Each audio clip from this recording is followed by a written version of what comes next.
Hey, Mitch. Thanks for doing this. Hi, can you hear me? I can. Okay, good. So, are we going to start on time, or what does it look like? It looks to me like we're starting on time. No knowledge of any delay.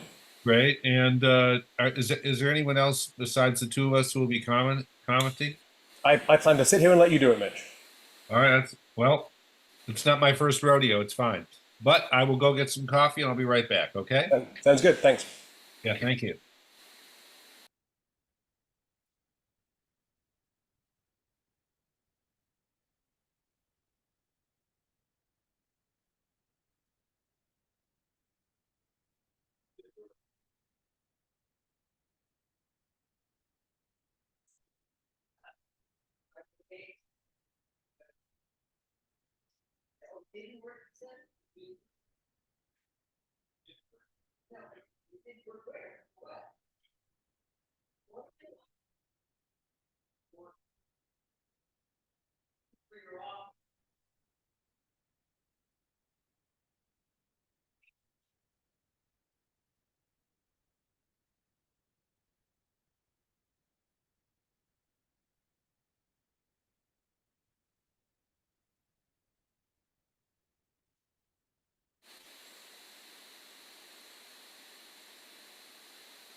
All right.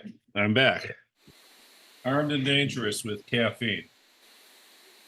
Breakfast of champions. Well, we're probably a little late in the day for breakfast. That is true.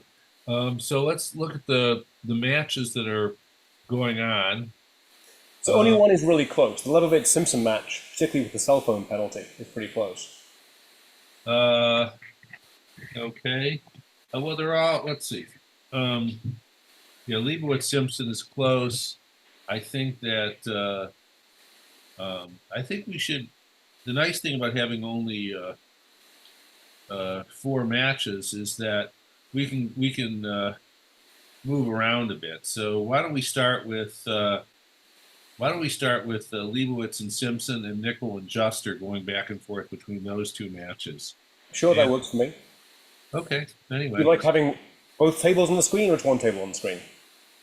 No, I think what we should do is let's start with Leibowitz and Simpson, and then if we get to some interesting hands, then we can switch. And we'll Sure, probably but I have the Saturday. option to have the match view, so I can have both tables from the Leibovitz match, for instance. Or do you Oh, want view? yeah, let's start with that. Cool. Thank you. We should be there in about 1 minute. All right. In that case, I will drink some coffee. Ewan, where are you? Where do you live? I'm just south of Albany, New York. Okay. Been in the States for 30 years now. Has your accent gotten thicker the longer you stay here? Oh no, this is a vestige of how it used to be. My British family are very clear that I sound extremely American these days. Well, some people's accents get thicker the longer they stay here. That seems to work for Scottish folks more than English in my experience, but Um, true. you wouldn't know it's Scottish because you can't understand a word they say. You're speaking to you and Craig McNay of the Clan MacGregor, sir, and I resent that implication. I'm talking to Michael Rosenberg. Michael, Michael, please slow down. I played with him in Massachusetts, and he and I got along fine, but everyone around us was completely lost. Yeah. All right, so let's see. We are at time. Yep, here we go. Okay.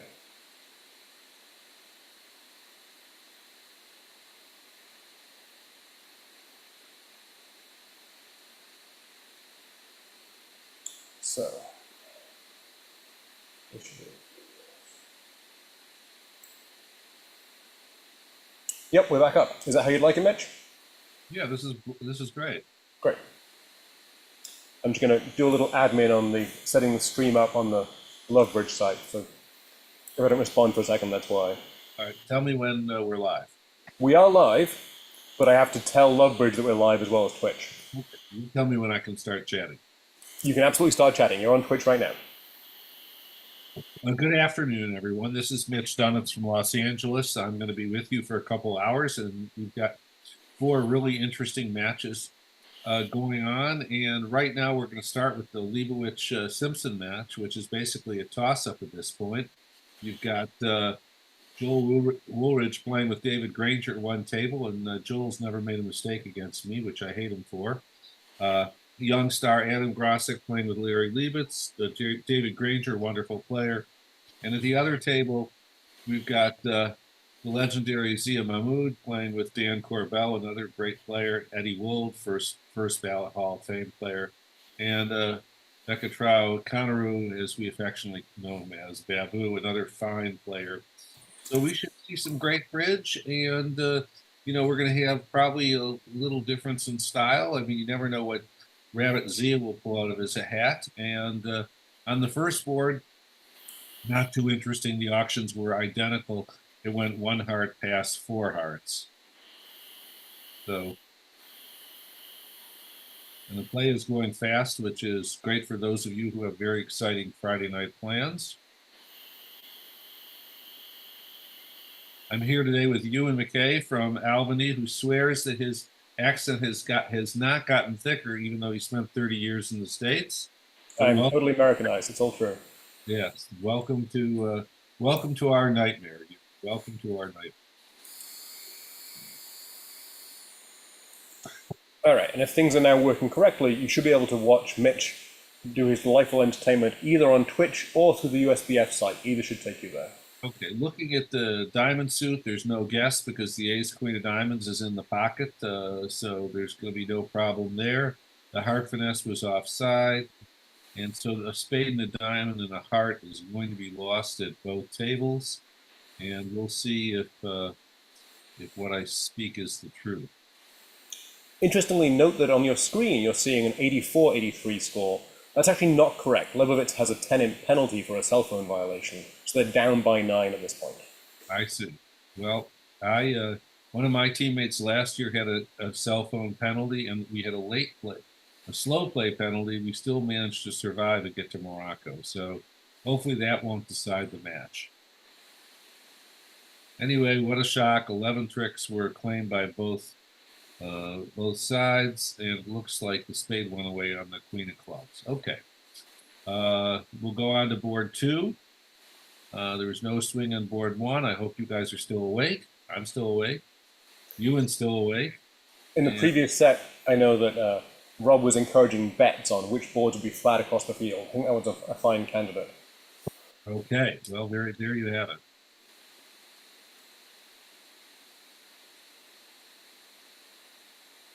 So a very modern 2-note trump bid by Adam Grosick. I like it. He's only got 18 high card points, but he's got a lot of trick taking potential, and you love to have those kings protected. So I like the 2-note trump bid. It wouldn't be everyone's cup of tea, and let's see what Eddie does the same thing.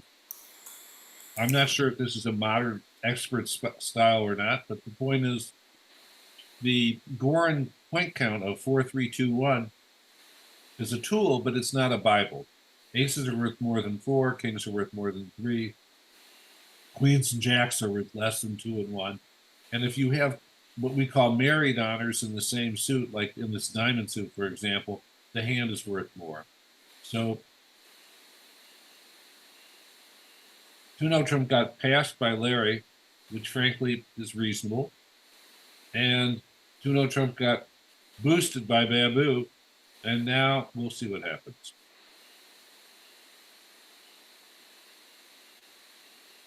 Key situation is that the position of the king of clubs is in front of the queen, and what's going to happen now as a result of that is that there's going to be 8 tricks for the taking between diamonds and clubs, and then what's going to happen is if they defend properly,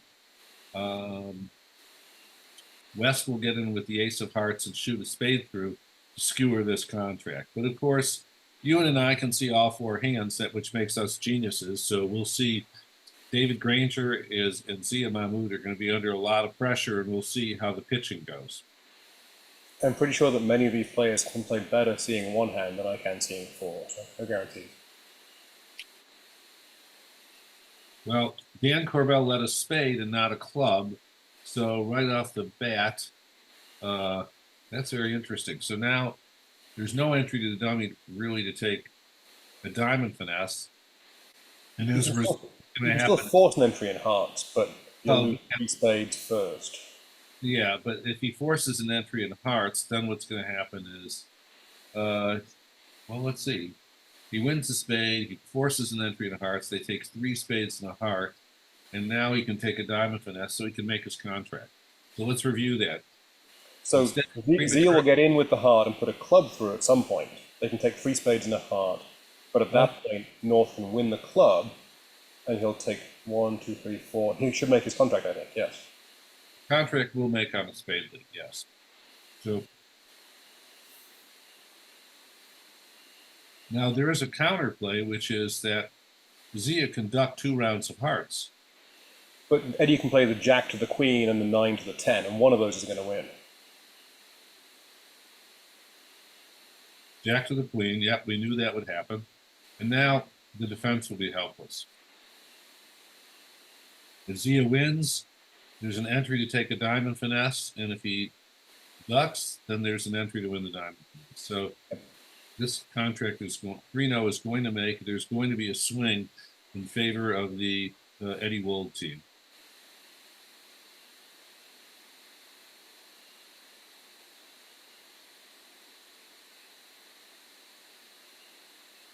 And kind of a sad story here for the defense because of the very lucky diamond position. Even though there is an entry to the dummy for Eddie Wold, he needs either the stiff king or king and one diamond to come home, but it is there. And of course, he needed spades to be 4-4 as well, which they were. Right. So I'm not sure I could calculate the percentages on this contract making, but I would say that if there's a few more results like this, that his teammates should be sending him to Vegas for some wagering there.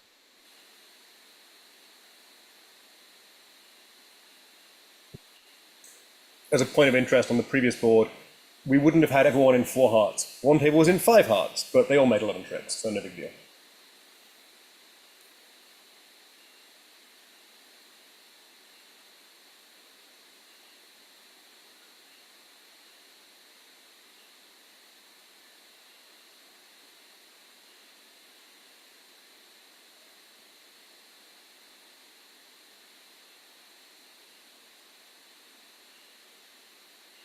So moving ahead to board 33, went a no trump double, which I'm guessing the doubles for penalty. I'm not positive. There's no alert, so I assume so. And Larry Leibowitz is running 2 clubs. It's probably clubs and a higher. There's an asterisk there. I can't see what the asterisk is. Oh, 2 clubs is passed are correct. Well, they struck gold here because Adam will be very happy to pass. And when it gets, and now Joel with his 4-3-3 with hand with king, queen, jack, triple from the clubs, he's going to have an interesting choice of things to do. Well, we weren't clairvoyant, but as we predicted, 3-0 is going to come home on board 32 in the one room, and so there is a swing for the Simpson team.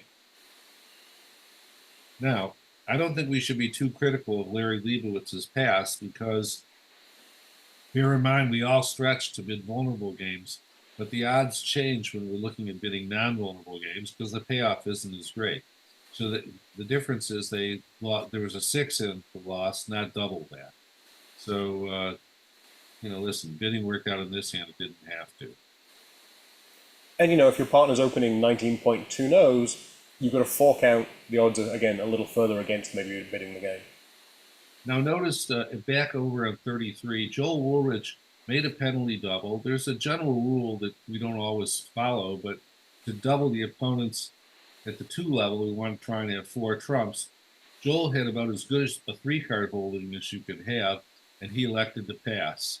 And now his partner has a good hand, and so he bid 3 clubs, looking for possibly a 4-4 hard fit, and they might end up in 3-0. We'll see. But Nice. I think three instead of bidding his long suit. I think that three clubs by David Granger was really a nice bid.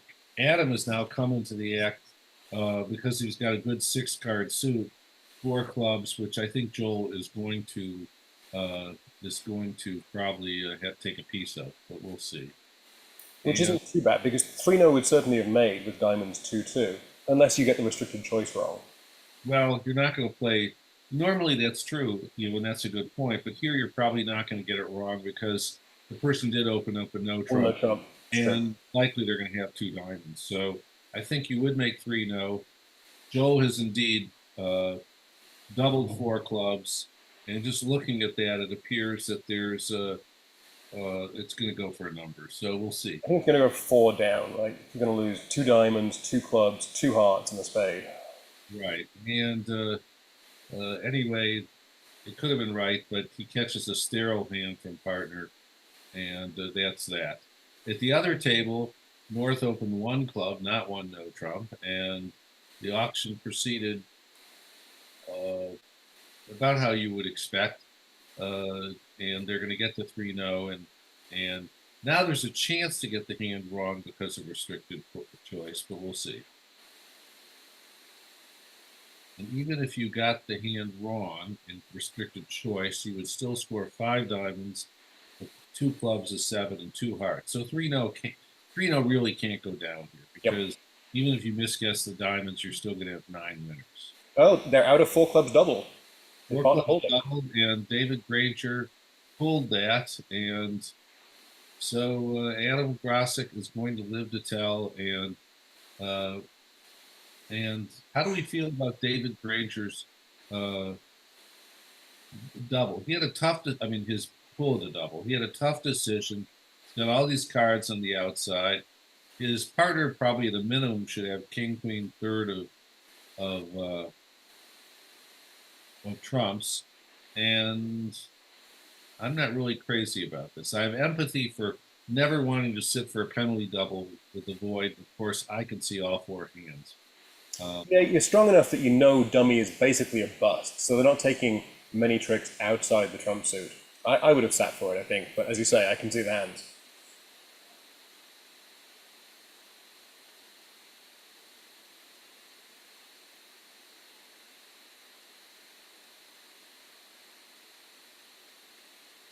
Well, the happiest guy here has got to be Larry Leibowitz, who doesn't have to put this hand down uh, as the dummy and then excuse himself and go to the restroom. So he's got to be a happy guy. Um, anyway,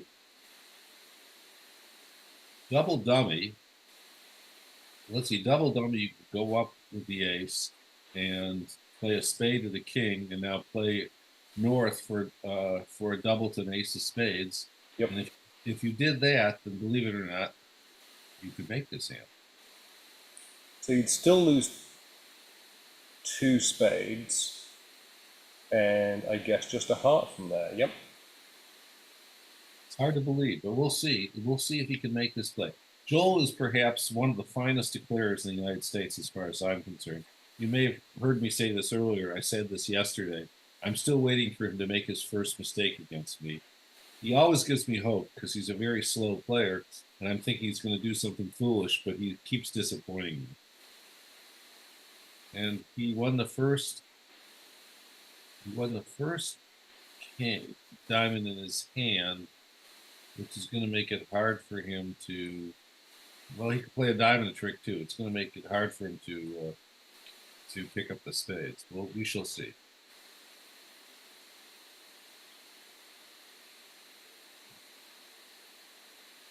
My impression is Joel got a little faster than he was when he used to play with Hurd. Is that true?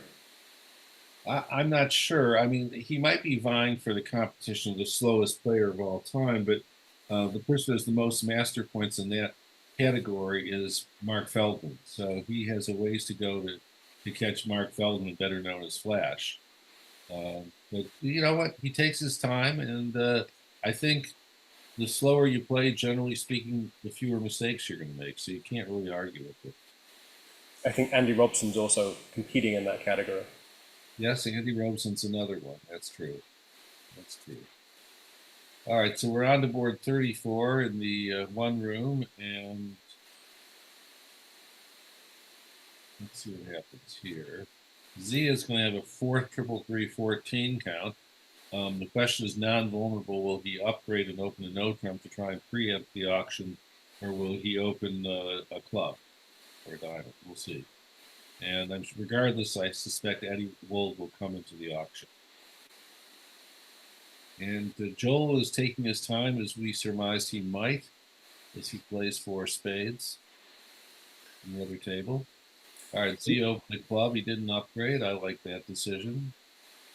And now Eddie will comfortably overcall diamond. Yeah.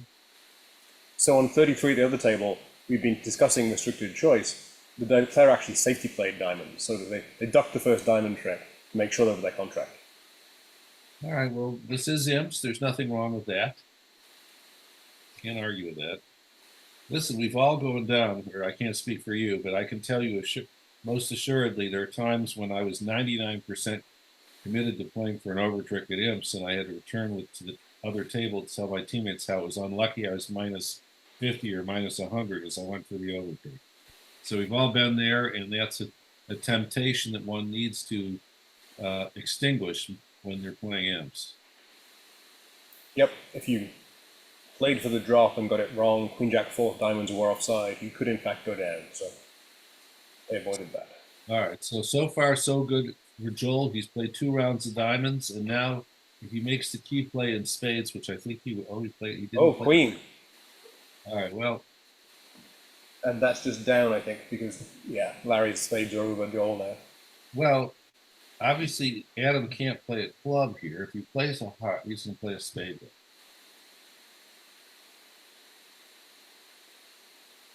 He's got to play a heart, not a club. Well, he played a spade back, and so now he's lost 2 tricks. If he really he can play on diamonds, and if Larry roughs and plays a club, they have to defend very carefully here. If he plays a diamond, if he plays a diamond and Larry mistakenly roughs, then this hand will still come home.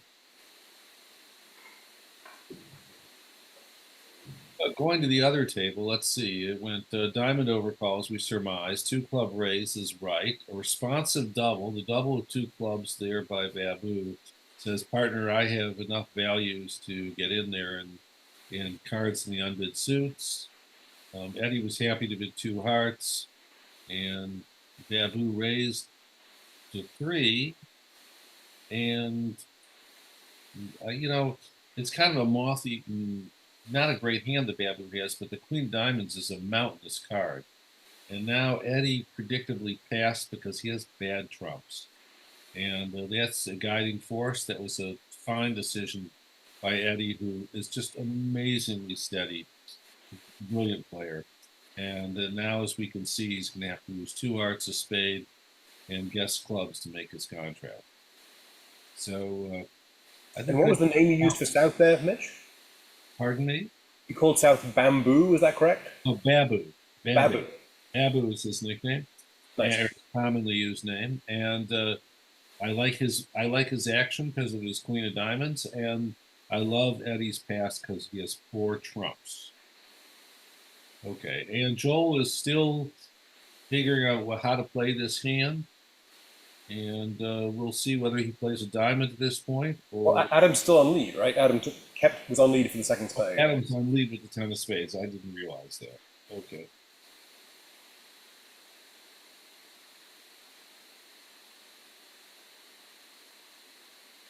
And I guess, yeah, West is dummy, so he can see the club void, so he's not going to play a club, I assume. Oh, he'll probably play a heart, and if the declare wins the king of hearts in the dummy, then after playing 1 round of diamonds, he can't get back to the dummy.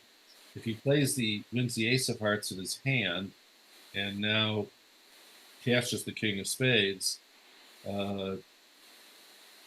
the north-south pair could rough in at some point, and now the ace of clubs will be the steady trick.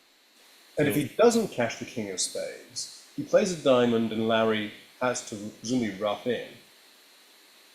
well, But then, the problem with that play though is if he wins the heart in his hand and plays on diamonds, and now um, Larry roughs and plays a club, that would force Joel to rough and dummy, and he'd have no way back to his hand to pull trump. and if he wins in dummy and plays on diamonds, he has no entry back to the diamonds. So Right. yeah, okay. So this contract is now going to go down unless there's something we can't foresee. And Eddie Wold at the other table did guess the clubs correctly, and I thought that was good bidding all around. They got three level, could have gone down, but everyone seemed to do the right thing. So that was good expert play there. I'm just going to reload to make sure we haven't, lost the thread here with Adam. All right. Nope, he's still on lead. Okay. Well, maybe Adam secretly is hearing our broadcast and is trying to rival Joel in our pace of play competition. All right, on the next board, Zia opened a spade, pretty normal, and we're going to have we'll have a pretty good auction here, which will probably end in 3-0. You've got two game forcing hands that don't fit each other, so I think that 3-0 should be a resting spot at both tables. Might be about a half hour before we get to it in the other table, but I suspect both pairs will get to 3-0. Which is completely cold. 5 spades, 2 clubs, a heart, a diamond. Yep. Yes, it is Mitch proof. That is true. So Adam Grasek finally played back a heart, which is what we figured he would do. And now Joel's going to have his choice of poisons. Shall I cheat and click on double dummy to make sure we're correct? Sure, why not? Yep.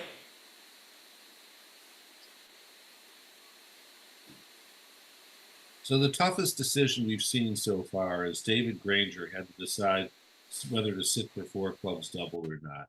And at the 4 level, you usually it's a little safer to sit, but on the other hand, he had a club void and good 6-4-3 distribution. So he had a tough choice there.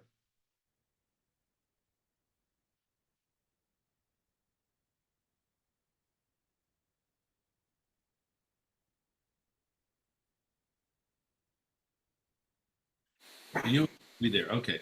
So Joel won the king of spades. He's going to run the diamonds, and then what's going to happen is Larry's going to rough in and play a club. Yep. And actually, what he could do is um, yeah, he's going to rough in, and let's see how That's fine. He got a signal from Adam, play a club. He can rough in now and play a club. Oh.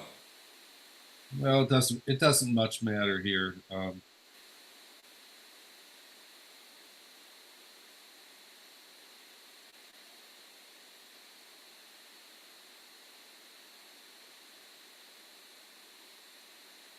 No, I guess not. Well, what's going to happen is Larry's misoffended. What happened was if he wasn't roughing in early, he needed to pitch hearts, and now Wow. Joel was able to elope and score his last spade. So Larry slipped a little bit on this hand. Frankly, we see all 4 hands. It's pretty easy to know what to do, and I think that one thing Larry also failed to consider is partner did open a no trump, so he needs to pitch his hearts, and that would have also foiled the contract because when Joel roughed the last hearts, he could have then over roughed and played a club. So he made a mistake. It's not so easy. We see all 4 hands, and he's probably kicking himself now. Okay. Credit to Joel for finding a way to make him go wrong. Well, yeah, yeah, I can't argue with you there. So they got to 35 on board 35. They've gotten to 3-0, and that's not particularly interesting. And uh, let's see at the other table. They went instead of opening the club, David Granger opened to no trump. I suspect they're playing a 14 to 16 range instead of 15 to 17. And now a lot depends on the style. Double probably, I'm guessing, shows a 4-card major and a 5-card, a longer minor, is probably which is Kit Woolsey's treatment. And that's exactly what he has. And now his partner is going to be very happy to bid 2 hearts, which is pass or correct, or possibly 2 diamonds, which says bid your long major, depending on what their methods are.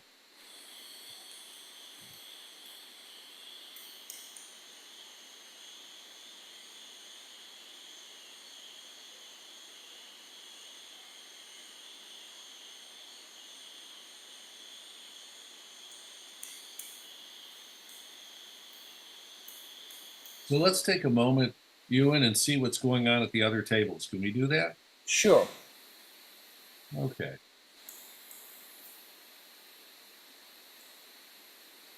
That's thinking. All right. You need to refresh. Yep, did that. Go back here.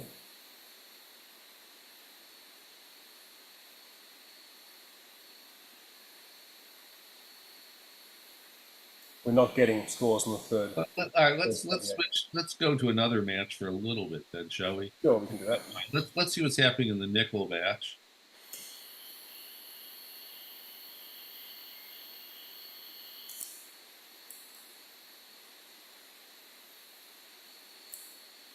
And the Juster team is up a bit. And one of the great things about bridge, I mean, we've got really top level talent playing in every match that remains. But one thing that's really always excited me in bridge is the fact that you can pay an entry fee and you can play against the best players in the world in bridge. Now, I can't step in the once Jacob DeGrom gets off the DL, I can't step in a batter's box and face him. That'd be a joke anyway. And in no competitive sports can you do that. But in bridge, you can. And so you've got the nickel team and the Fleischer team, which are been the most dominant teams for the last long period of time. And yet the nickel team's losing right now. The Fleischer team's winning comfortably. But one of the things is these are all great players, but the players on these teams have great partnerships. But if you look at the partnerships in this match on the other team, Kevin Dwyer and Shan Huang are 2 of the finest young players with a great partnership. They play a forcing club, which might be interesting. And Jeff Juster and Jacob Morgan they've been playing together for a while, so they have a good partnership. And it's a partnership game. One of the most deadly things is when you take 2 expert partners who don't play together and you sit down and say, here, why don't you guys play? Because there's a million nuances that you can't cover, and it's much harder. Anyway, we're looking at board 34 here, and like we saw with Eddie Wool, they both got to 3 hearts, which I think requires guessing the clubs. And 9 tricks was made by Ralph Katz in one room, and in the other, they're still playing the hand. We'll see. Just had a big second set. This set's been pretty quiet. It's 5-3 to Juster so far. Well, we haven't seen a lot of action. We did see the hand where David Granger had the tough decision whether to sit for 4 clubs doubled or not, but the hands have been quiet so far. Okay, so now on board 35, not an interesting hand. We know they're going to get the 3-0, and we know they're going to make it. So that's going to that board will be 35 should be close to a push at both tables.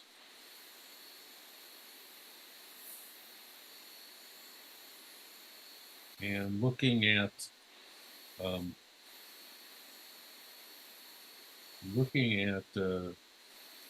3 hearts in the other room where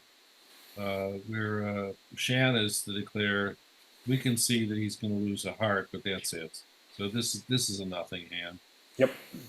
One of the things that one of the differences that people play that might have an effect in this game is whether when, for example, Jacob Morgan opened a spade, his partner bid 2 hearts. some people play two spades requires six pieces, and other people don't.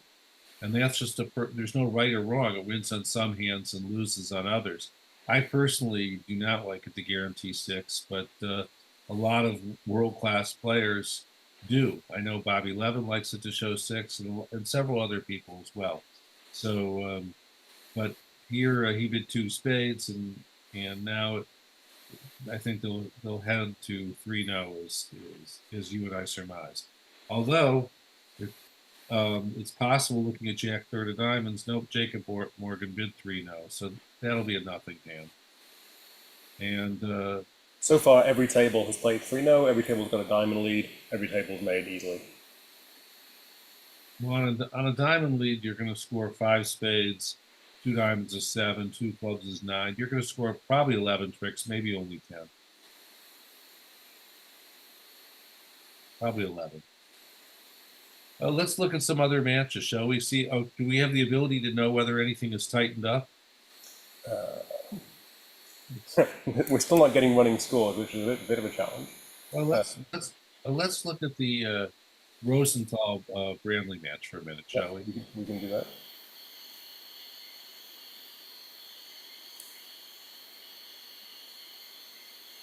Still very tight, 29-23. Okay, so you've got in one table you've got Kevin Rosenberg, who's one of the most brilliant young players in the game. He plays last year or so. He's been playing with Brian Platnick, a fine player. Vince and John are one of the sharpest pairs in the United States right now. So that's quite interesting. I really admire Kit Woolsey, and his preempting style is so different than mine. His attitude is he's going to get out there, 5-card suits, doesn't care. He's going to push the opponents around, occasionally go for 800, but he believes that more often than not he gains imps by taking his actions. And I remember once he quipped to me, it was brilliant. He says, "Why didn't you bid such and such?" I said to him, it was like a moth-eaten 5-card suit. I said, "I'm afraid to bid like that," and he said to me, "I'm afraid not to." So kudos to Kit Woolsey, and if we stick around and watch their match for a while, there should be some interesting preempts. And above and beyond that, Kit and Bart play a very complicated relay system over one club openers, so you will typically see some auctions from them you won't see at any of the other tables. Anyway, this match is very close. Bramley's up by 6. We're just past the quarter pole, I guess, since it'll be 8 rounds. And Andrew Rosenthal has been partnered for a long time by Aaron Silverstein. Aaron's a terrific player. Andrew's been winning a fair amount. Recently was made the honorary member of the year by the ACBL for a lot of the great things he does. So people will be popularly rooting for him. I don't know if I said that right, but he's a decent guy, and probably maybe an underdog in this match. I'm not sure, but the point is he's an easy guy to root for. We were commenting on the boards being flat. This match, it's 8-1 in this segment. Fleischer is 11-3, Simpson is 7-0. There hasn't been much on the board so far yet. Okay, so everyone, please no one fall asleep yet. If you need some sleep, I urge you to watch my Los Angeles Clippers, as they started sleepwalking in the last game they played, and this is their last hurrah before they retire for the season coming up tonight. Okay, here we go. Shameless plug. Okay, so when a club, a heart, 2 no trump rebid, I like that. And 3 diamonds is probably a check back for hearts or spades. Or no, it's probably a transfer, I can see, because he bid 3. It's check back. Okay, so I'm sure they're going to end up in 3-0, and they have 11 tricks. If they don't need a heart, they make 12 tricks are there if they don't get a heart. At this on the right-hand side, 3 diamonds is a transfer. Yeah, it had to be a transfer, and then 3 spades. At the other table, 3 diamonds is check back. Right. I play a check back. I play the wolf sign off, which is the 3 diamonds check back with some people, and the transfers with others.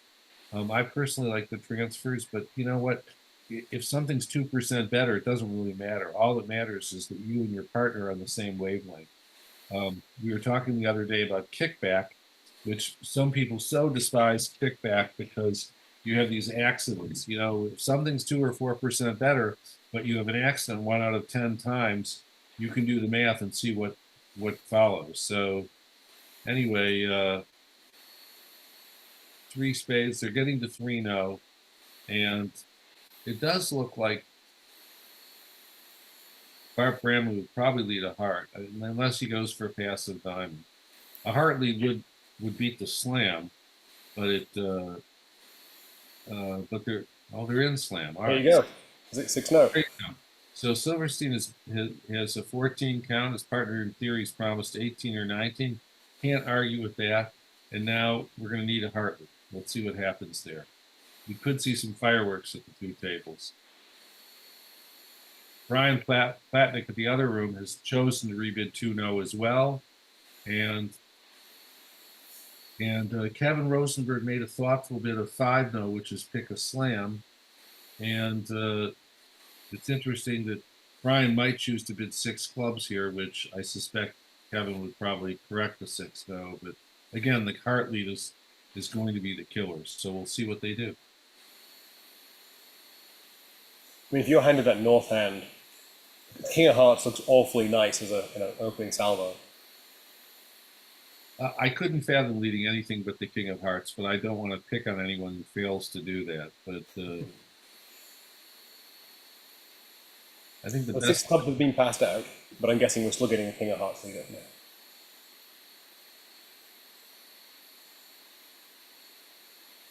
Well, 6 clubs could make, because you're going to duck a heart and you can rough 2 rounds of hearts and set up the 5th heart for a spade pitch. Yep. So in essence, what's really happened is Kevin Rosenberg is going to win a swing for his team by making the fine decision to pass 6 clubs.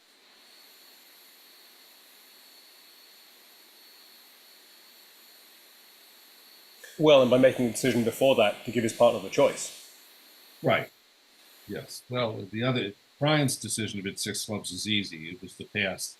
I mean, he's got a good 6-card suit. If I was given a choice, I would always do that. But Kevin made a nice pass. So now we'll see how this goes. So they duck the King of Hearts over the table. I don't think there's any chance of making it regardless. The duck is the right play, because what you're going to do is run all your tricks, ending in the dummy with the diamonds, hoping that the hand with the long hearts has the queen of spades, and then you might the queen 10 of spades, and you might have a squeeze. But we can see that there's no squeeze here. Actually, the position is such that if he comes down to a heart and the jack 9 of spades, and he plays the jack of spades, that would well, no, he's going to have the jack 9 of spades and the queen 7 third, and the 7 of spades would actually hold up as the setting trick, even if he plays the jack of spades. We'll get to that in the end position. You'll see, because I'm just blabbing. He's going to run the clubs, and he should come down to three cards in dummy: the jack 9 of spades and the 9 of hearts.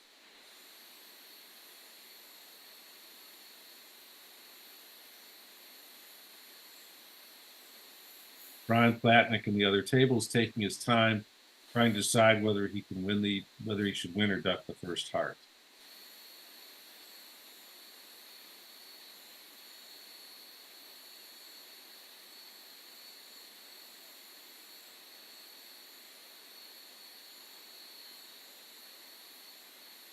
He won the heart. I suspect he'll play a heart, but we'll see.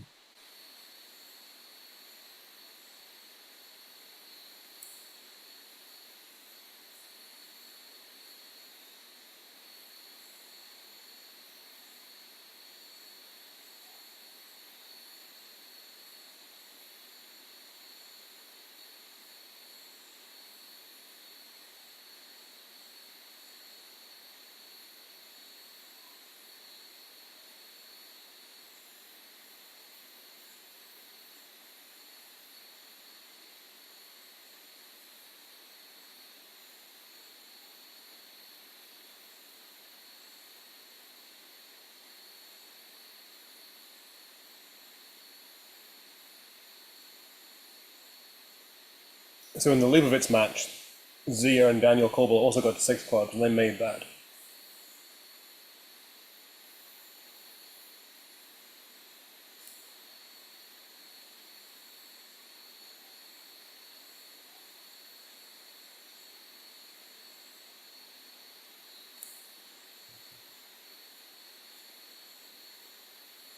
Yep, and actually for Fleischer, Brad and Joe also got to 6 clubs.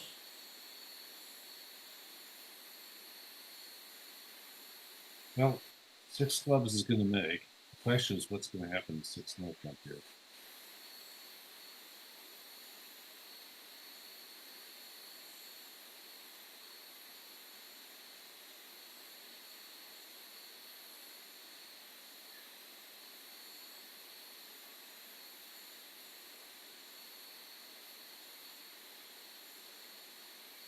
So Bart's going to have to pitch a spade, coming down to 10x. And so if Aaron leads the jack from dummy, Well, there's I think no, it's not good enough because what's going to happen is the last club is going to get played, and well, he pitched you the have to king. pitch a spade, jack 9. Yes, the 7's, as you said earlier, the 7's going to win the last spade trick.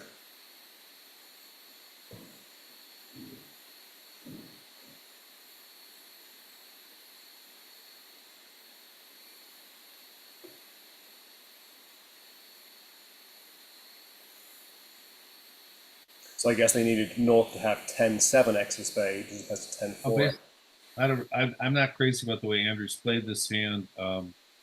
He's basically playing for a mistake that somehow someone's going to. He's basically playing for the queen of spades to drop Doubleton, and I think, well, nothing was going to work on this hand, but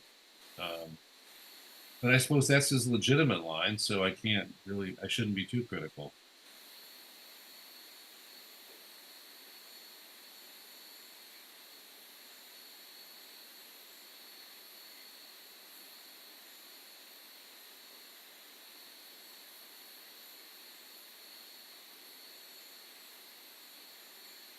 And hearts were 3-3, so Brian Platnick did not really uh, work up much of a sweat. He also had 3-2 clubs. He's pulling trump. He's about to claim. So this will be a swing in favor of the Brown team. Yep, 16 imps. Good bidding, good pass by Kevin Rosenberg. We weren't watching what happened in the other rooms where you mentioned that they also stopped in. They got to 6 clubs, but that's outstanding bidding. So in the Fleischer match where I told you Brad and Joe bid 6 clubs, Josh Don and Adi Bhargava got the 6N on the same sequence we saw here from Andrew and Aaron, and that went down. So another 16 imps.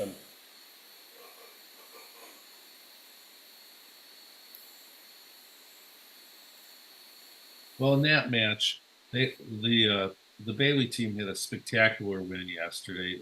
A nice upset against a really strong team, and so now they dug themselves into a hole and they're trying to figure out a way to get back.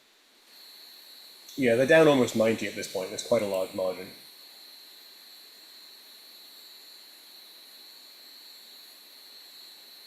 So on the board, 37 here in this match, and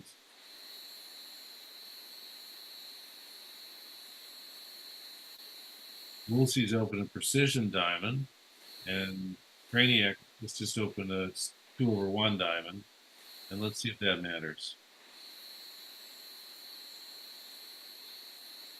Now playing precision, if it goes a diamond by Woolsey, 2 clubs by Rosenthal, he bid a no trump. Okay, I was going to say if it went 2 clubs, I would suspect Woolsey and Bramley played transfer advances. I'm not sure what they do now, but in any case, Craniac and Dumay have the old-fashioned auction: a diamond, 2 clubs, 2 spades. 2 spades is a little thin. It's an 8 count with bad spades, but if you don't bid now, you're never going to bid. And And he's protected slightly by being a passed hand also. yeah, of course, yeah, you would not bid 2 spades if you weren't a passed hand. So I think that it's perfectly reasonable. And now you push the opponents to the 3 level. I don't know if Craniac has good spades, but Well, here, Vince has saved him with the diamond pit. And diamonds, I'd be happy to play diamonds here because I'd want to protect my king of clubs from the club lead of trick one. But we'll see what happens. At the other table, a diamond, a no trump, two spades, two no is probably Lebensol by Silverstein. He's got 6 hearts, and that's where he's headed. And looks to me like he can make 3 hearts. There might be some handle. Hearts are 4-1, and possibly Woolsey can set up a 3rd heart trick, and there's might be some difficulty in getting rid of the 3rd spade. We'll see. Would a double by South there have been a support double for you, Mitch, showing after your partner's bid 2 spades? You're talking about in the over the Lebensol. No, I think double should normally show extra values, but here when it's gone 1 no trump on your left, 2 no trump, I would just bid 3 spades. Some people might play it the way you're suggesting, Ewan, but I haven't done that in any of my partnerships. I think maybe double would show 14 or 15, and now say the partner do something intelligent. So I'd be inclined to say it shows some kind of a little bit more than the dead minimum. But again, that's probably some partnerships play it differently. All right, so 3 diamonds got passed out in the other table, and as long as they're delicate, Platnick and Rosenberg will beat 3 diamonds because they'll get 2 clubs, 2 diamonds, and never mind. I think that might be it. Let's see. The diamond was led from ace 3rd and ducked around.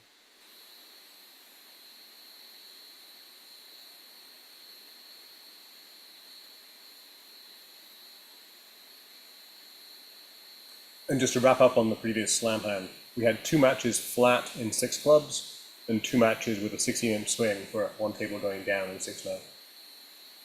Yeah. Okay, now Brian Platnick underled the ace of diamonds, and now they're going to crash the diamond. Okay. This is psychologically exhausting, but frankly, it's not going to really cost a whole lot. It's imps. If he ducked the diamond, the club would have come through, and so John Kraniak would have scored 110 instead of the 130 he's now going to score. So, or 150 because Brian's end played and can't play the club. But again, the big difference would be if they were going minus, when 3 diamonds was not going to go down. So it's not really a tragedy. Of course, that's easy for me to say.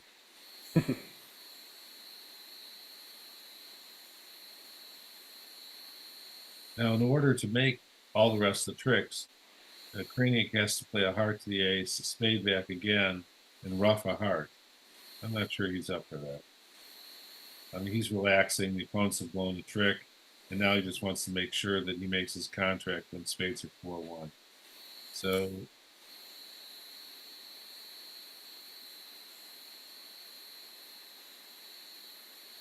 they're going to score 5 spades, pitching 2 clubs, and ace hearts, ruff a heart, and I think he's going to have 10 tricks. Yes, he's claimed 10 tricks.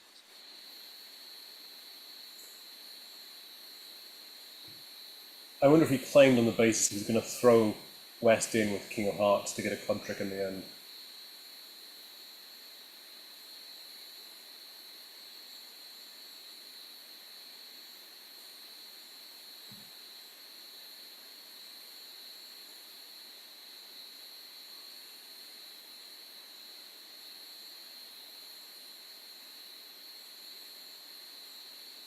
So helped by that slam swing, Fleischer is up 27-3 on the set, pulling further away. But we're still very flat, very low scoring everywhere else. Nickel Juster is 5-5. So going to the 3 heart contract, now it's Aaron Silverstein roughed the spade, but now there's an uppercut in the heart suit. So the spade was roughed, and Kit will not over rough, and that will set up a second heart pick for him. So 3 hearts is going to go down.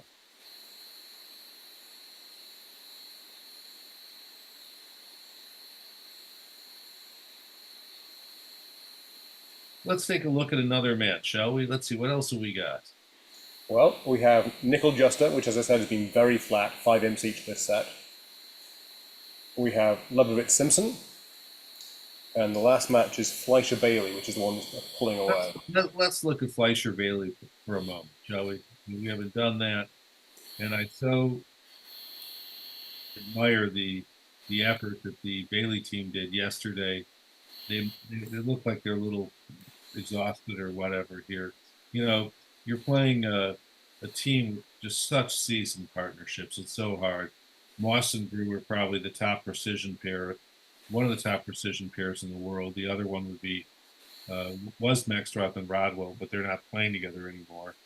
And then you've got Hampson and Greco, who are all world. So to me, Moss and Grew and Hampson and Greco are the two fine precision pairs, and they just know what they're doing. And then you got the Fleischer and Martel, and Marty Fleischer, who's a great player in his own right. I remember him telling me how in awe he is of Chip Martel's bidding and how much he's learned from Chip about bidding. And frankly, to have someone of Marty's stature say that about anybody, I really took notice of that. That was quite a compliment to Chip. So anyway, you've got some world-class pairs here, and the underdogs are fighting for their lives. So we'll look at one or two boards of this match, and then we'll go somewhere else. And am I correct to think that Josh is playing basically every board, but alternating between two partners? Is that how this is working? Josh is a great young player. He is playing half the time with R.T. Bhargava and half the time with Bill Bailey. And I can tell you, because I play with them from time to time, I can tell you he's playing different systems with both of them. So hats off to Josh. That's exhausting when you sometimes have to remember what you're playing with whom. And listen, the only thing that's happening, mercifully probably isn't happening at the table, is Josh is a huge joke teller, so he's probably not telling too many jokes right now with his team down by 90 something. All right. So let's see, what do we got here? We've got so there's a precision auction on board 40 with Moss and Grew. And let's look at this. This could be interesting. So one no trump by Joe Grew probably showed spades, I'm guessing. I'm not sure. Yep. And 8 to 11 and 5 spades. And 2 clubs is probably a relay to find out more. And I'm guessing 2 spades probably showed an unspecified 6-4 hand, but it says 4 plus hearts. Okay, 6-4 with hearts. And 2 no trump says, tell me more. 3 clubs probably showed a stiff club. And now 4 diamonds is going to be a relay saying, I want to place the contract. So 4 diamonds is alerted as, end, basically, which I assume is what you said. Right. Some people call this mulberry or 44, but when you've got a relay auction, or you could even have it in some standard situations. For example, in a standard auction that goes a diamond, a spade, 2 clubs, 2 hearts, sometimes if you want to show slam interest, because no one showed strength, if you have slam interest, you would go through 4 clubs, partners relays to 4 diamonds, and then when you bid a suit that says, I can play here, but I've got slam interest, and if you like your hand, bid on. Whereas if you just want to place the contract, you would bid 4 diamonds directly. Other bids besides 4 clubs and 4 diamonds would be blackwood for a specific suit. This is not for children. This is something that is really great, but you've got to be on the same wavelength as partner.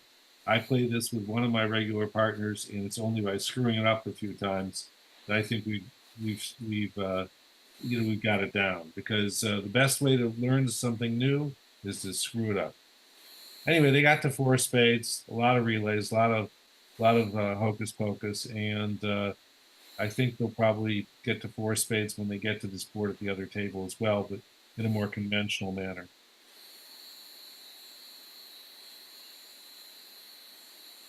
the beauty of auctions like this is showing some kind of, you can show some kinds of slam interest without getting to the 5 level. That's something, especially in my younger days. A couple of the local Los Angeles players used to tease my partner and I that we specialized in getting the five level and going down, which sadly was true some of the time. So if you can show some slam interest and stay low, this is why some people play the convention of non-serious 3-no trump. There's these new and improved methods over the last, let's say, 20 years where you can show slam interest without getting to the 5 level. So on the Okay. left-hand side, board 38, Marty's got a decision to make over the responsive double by Chip. He showed 4 to 5 spades with his initial double over 1 heart. I don't know what, if anything, Chip is promising, but he's passed it out. Okay, which is the same auction we had at the other table.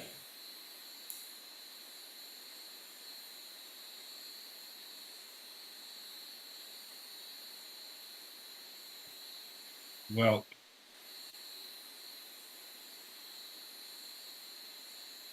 nothing seems to be going right for the Bailey team. They're trying to push the opponents around. Josh has a vulnerable 3 heart there with 7 hearts. RT has a flat hand, but she does have 4 hearts, and now they're getting a speeding ticket. So the other table, 3 hearts double went down 1. 6, 7. Now they could have made 3 hearts down 1 is not a bad result because the opponents can make 4 spades. If we look at 4 spades, we can see that spades are 3-2, so there's only 1 spade loser. You could rough a heart in the hand with short spades and take a diamond finesse, which loses. So 4 spades makes. So even if 3 hearts goes down 1, that's actually a good result.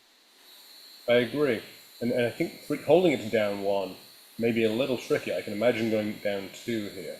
And if it goes down 2, you're losing a couple amps with 420 or 450 against 450 against 500. That's not a tragedy. So North-South have 2 tricks. They've got 2 spades to come and a heart and a diamond. So it should go down 2.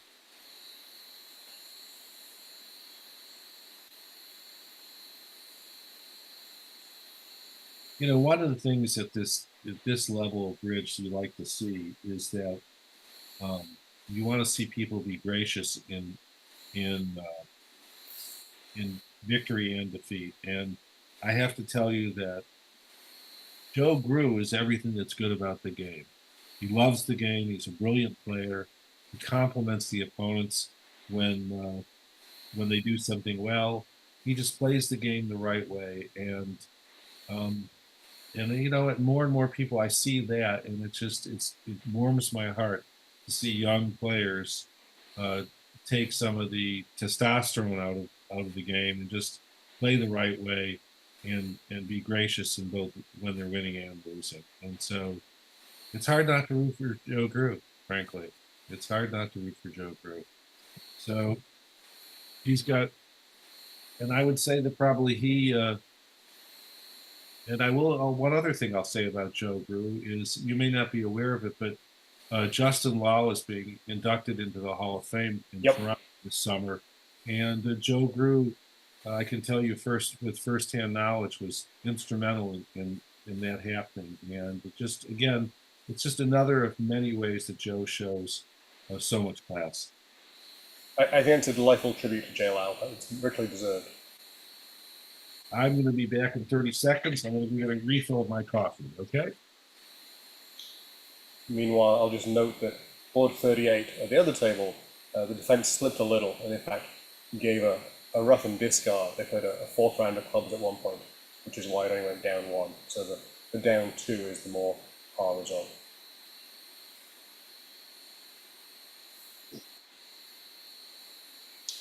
We haven't been to Leibovitz for a while.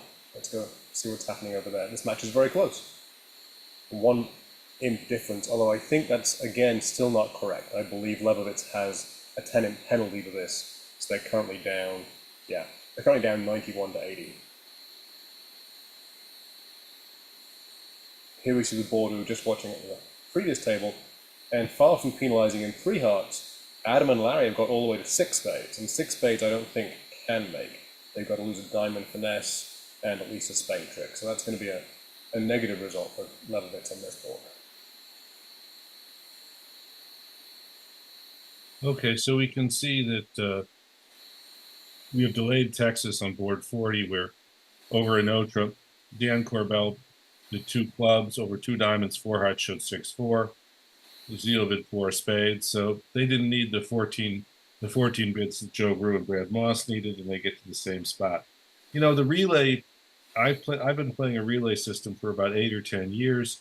Started with Joanna and Lou Stansby, and Joanna cautioned me about what she calls relay euphoria, because it's like a drug. It's so much fun to relay and show everything, but it's not always right because you're giving the opponents lots of information. So one has to sometimes put a straitjacket on themselves to avoid giving too much information to the opponents. Some people talk about playing Puppet Stamen, the pros and cons. Well, I like Puppet Stamen too, but again, I'm giving information to the opponents. So there's a lot of things in bridge where less is more, and there's sometimes you get hurt by telling the opponents too much. Anyway, let's go to another match. I'd like to go to the nickel table. We haven't spent much time there, and let's see. We still see that Juster team, fine team, is up by 25. Now the third pair. They've also got the slam here on the right-hand side. That's going to be a swing out there. Okay. Now the nickel team also has.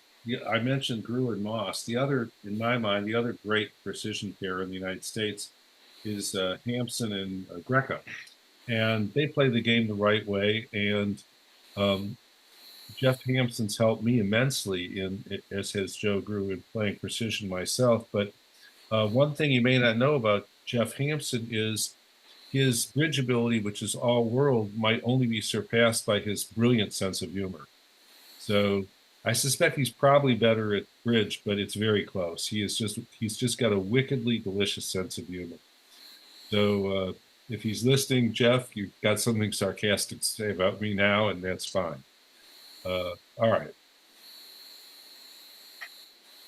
Let's see, how are they getting to 6 spades? Let's look at this in the other room. How does one get to 6 spades? You open a club, and let's look at this auction. It starts a club, and now they bid 3 hearts. Now, here's an example of why preamps work. You know, 3 hearts seems like a pretty normal bid. We've seen it at a lot of tables. Shan bid 3 spades, and that seems reasonable. And now we got the 4 heart boost by Stevie, and instead of getting the double, Kevin bid 4 spades. Okay, now he bid 4 spades, which I have a lot of empathy for because I got a heart void, and the less partner has in hearts, the more likely it is this hand is just rich in distribution. It's more likely there'll be a slam. So anyway, so Kevin bid 4 spades. Now Shan has a big hand. He's got diamond controls. He's got bad spades, and he's got diamond controls and the ace of hearts. So he bid 5 diamonds, and a good pass by Stevie Weinstein, because double would have perhaps warned them off. Think about that. You don't always want to be a helping partner with the lead. And over Kevin Dwyer's bid, over Shan's 5 diamond bid, Kevin bid his heart void. And now Shan bid 5 spades. And now, was Kevin supposed to bid 6? Bid on? It's pretty hard for him not to. He's looking. And actually, Nick, I wonder whether 6 doesn't. I think if we ignore the diamond finesse and play the set up clubs, I think 6 makes. The diamonds may be an illusion. You can play ace king of clubs, rough a club, come back to a second spade, and that means that you can just play clubs, and whenever Steve roughs in, your 3rd spade becomes a dummy entry.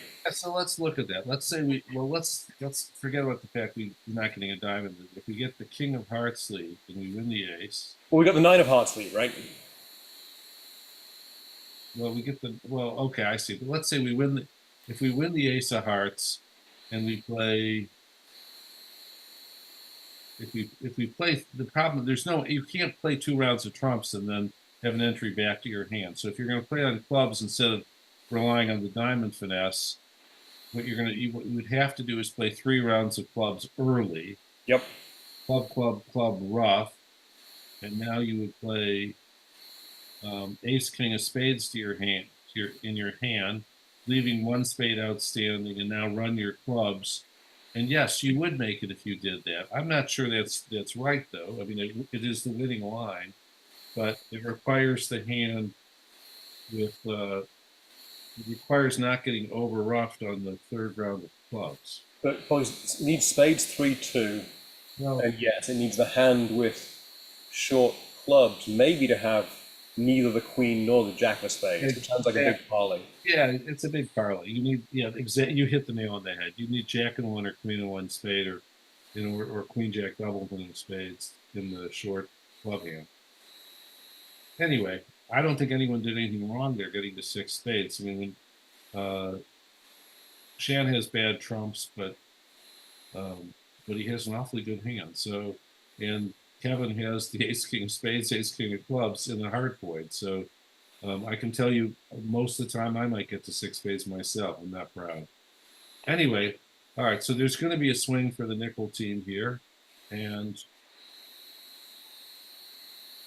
if things go much slower, I can start repeating some of Jeff Hampson's greatest quips, which I won't do. So interestingly, at the other table, Nick and Ralph were in 4 spades, but they did play to set up the clubs, and they made 12 tricks that way. Interesting.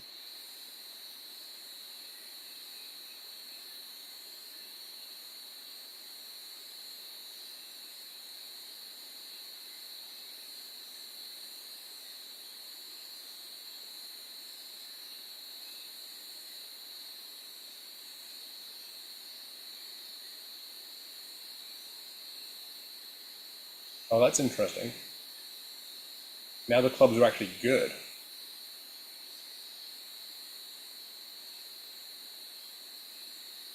Well, 6 spades is now going to make.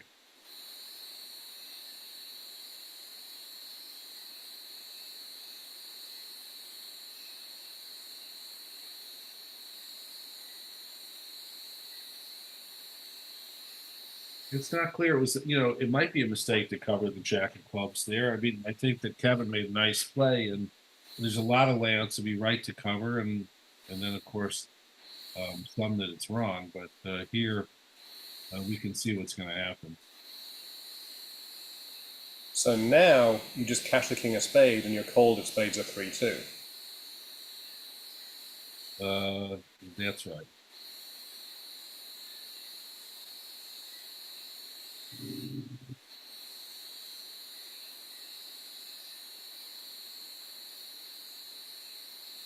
So looking at board 41, let's see, Ralph Katz opens a spade, and Nick Nickel bids 2 clubs, 2 heart overcall.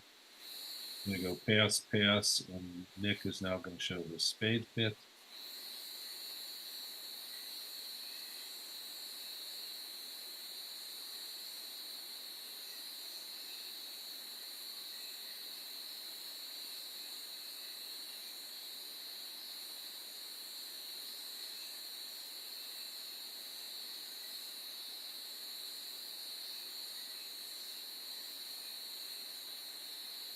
I have a lot of empathy for Steve Weinstein covering the club, especially you want to play in tempo and you're thinking ahead, and of course the partner has a club card. Anyway, these are the kind of plays that one loses sleep over late at night when you're playing bridge. And back on the slam hand on our right, that was just a swing in the Lebovitz match also. So Larry and Adam got to 6 spades and went down, which was a swing to Simpson. Interestingly, same low heart lead, Adam threw a club at trick 1, which seems like an odd choice.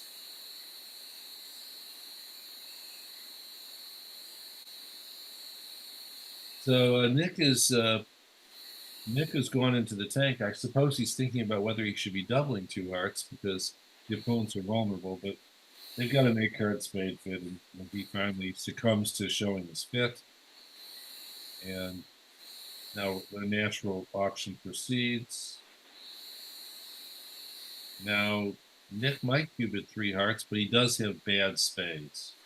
And bad spades usually suggest let's not get too excited. But he does bid 3 hearts, and they could get in trouble then. We'll see. Queen Doubleton of Hearts is not a great card for Ralph, and he does have a minimum. So I suspect he's not going to get too excited. Meanwhile, Jeff Juster is waiting in the weeds, and he is licking his lips. Mm-hmm. And this is a board that I'd like to. We're going to look at some of the other matches and see on board 41 what transpires, because there could be some fireworks on this hand.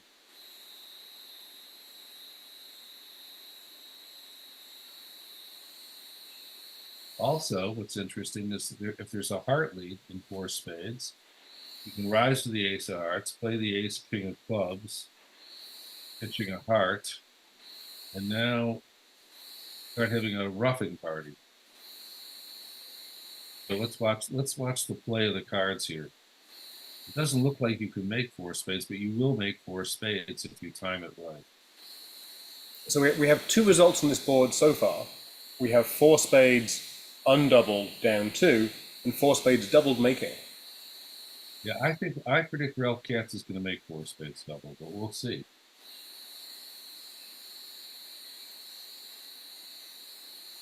I certainly would be doubling as Jeff on this auction.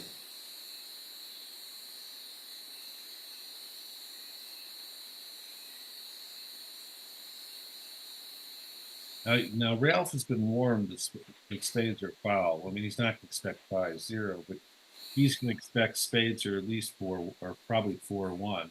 So what else does he know? He knows that there was a 2 heart bid, so a stiff heart was probably led, and so now he can almost envision the give or take 1 card, the exact distribution.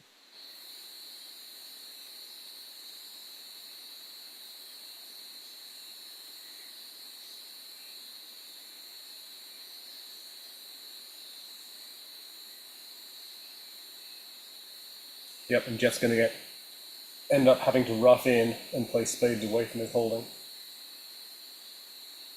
Right.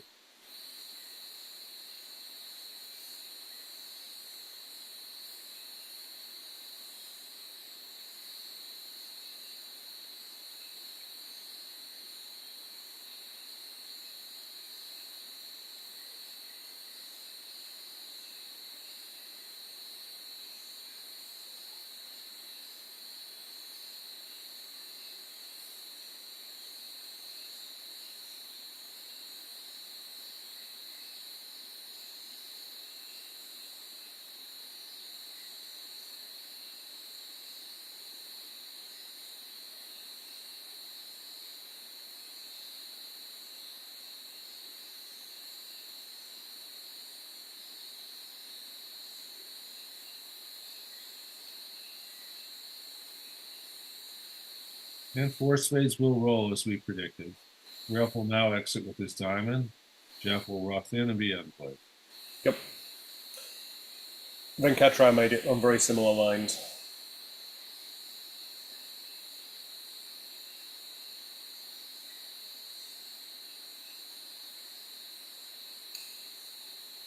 As did Marty Fleischer. So yeah, we've got three tables making 4 spades doubled so far.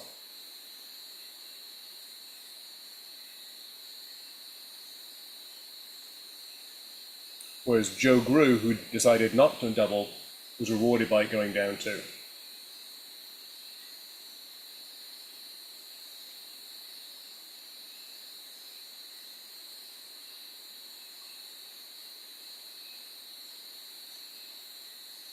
And actually at that table, East-West never bid, and so the singleton heart was ducked to the king, and he got a heart rough at trick 2.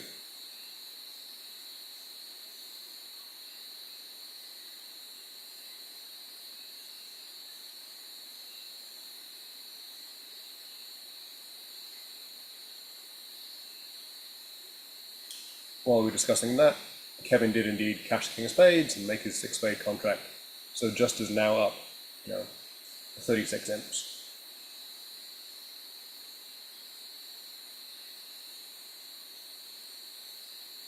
So we're going to probably have another delayed Texas auction here, I suspect. Let's see. Stevie bids 4 hearts, which would show 6 spades and 4 hearts.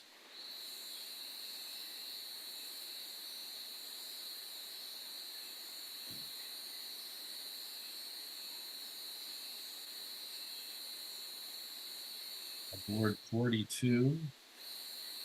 What happens? Nick Nickel opens a club. Jacob Morgan gets a spade. And got past that.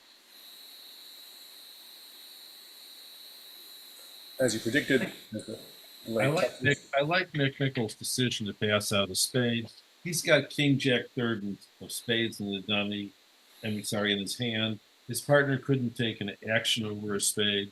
Doesn't rate to have a spade stack when you're looking at King Jack third. Your LHO is overcalled spade vulnerable. So I think he passes to avoid having a headache. And so I think that was just a sound decision. The other table, we're seeing it's pretty common expert treatment. A jump to 4 hearts was a Texas transfer showing 6 spades and 4 hearts over the 2 diamond response to Stamen. We've seen that at other tables.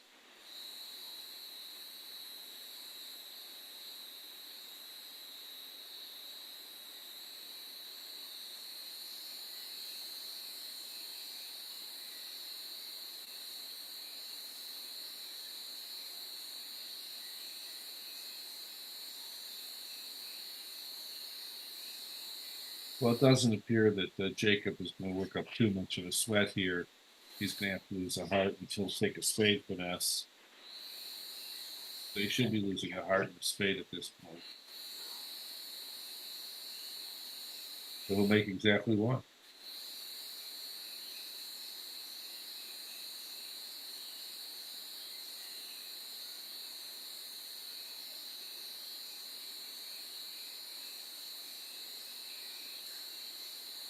And similarly, I think in 4 spades with Queen X of spades onside, you're just going to lose a spade and make your contract quite happily at this point. Right. Well, I guess you can safety play spade, sure, okay.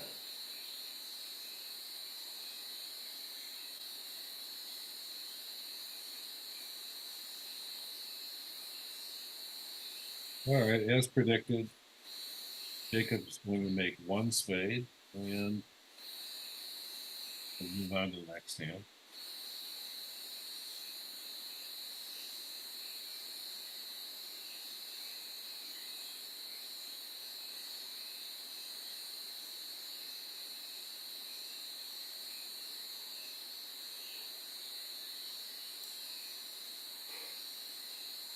That's been a quiet board all around so far. We have 2 tables making 1 spade, 1 table making 1 no.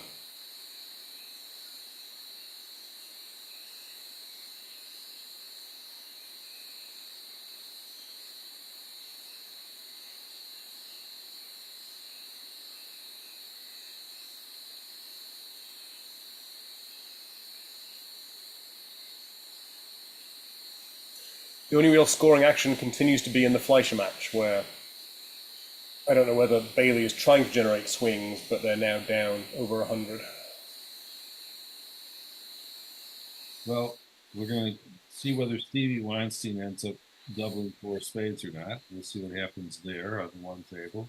On board 43 in the other room, Nick Nichols opened a diamond. We've got the heart overcall and a spade bid. So far, pretty normal. And Nick is going to like his hand. He's only got a 12 count, but he's got 4 trumps and a stiff heart. So he's going to like his hand quite a bit. And we can see 4 spades would make if you can. No spade losers, a heart loser, 1 or 2 club losers. So if they get the 4 spades, they're going to make it.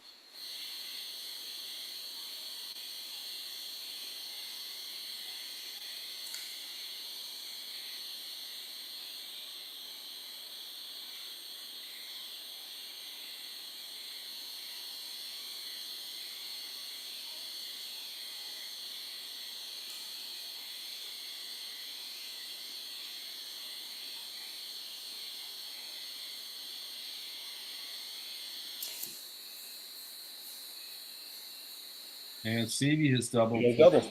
also.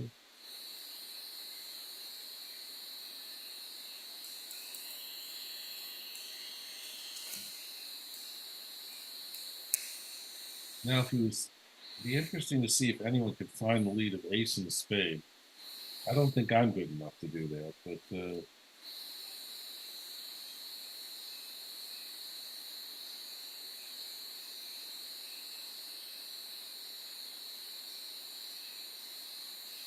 and if you found that lead, then you could set up the clubs. I might not even get the job done. All right. In any case, let's see. Um, Nick bid three spades. Let's look at Nick Nichols' decision here. Over two hearts, he has a 12 count with a singleton heart, four spades, and he instead of bidding two spades, which is what some people would bid, he bid three spades. I just think that's an outstanding bid. An outstanding bid. It makes it easier for partner.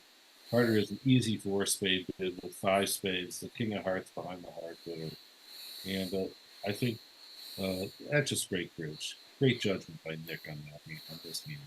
And we can see that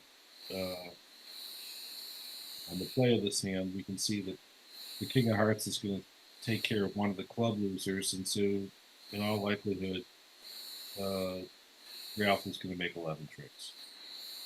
Okay, going over to board 41, where four spades doubled has been a popular contract all day. Let's see Shan in action. And to answer your question, Double Dummy says that ace and a spade is not good enough. This is just cold. No, I can see that. I can see that. It seems first blush you might have a chance, but I can see that it wouldn't work. I mean, no one's good enough to do that anyway. I mean, you know, with the nine of spades. If you didn't have the nine of spades, you might consider it. But then you're looking at your partner's good hearts, and you're looking at three spade tricks. You're gonna leave partner your singleton.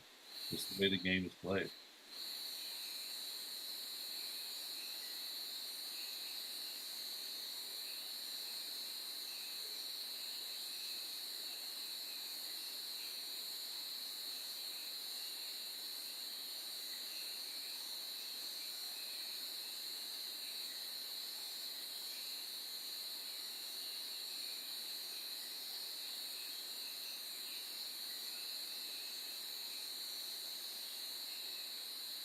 Just for a moment, going over to the four spade contract that Ralph Katz is playing. He went hard. He pitched a club, and notice he played a club at trick two.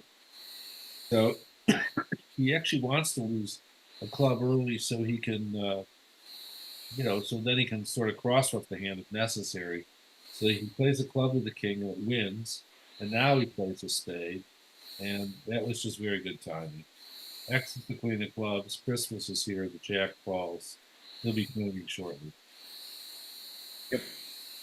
And as we can see, at four spades doubled, popular contract on board 41. Anna is doing about what we're used to doing.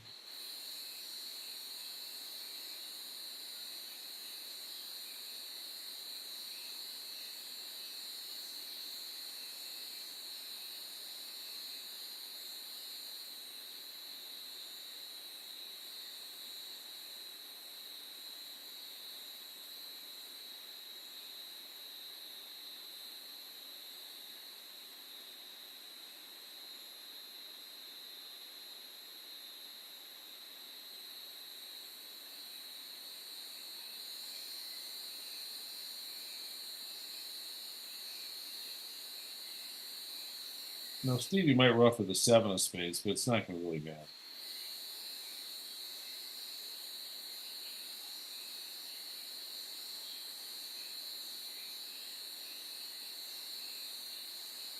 On to board 44 in the other room.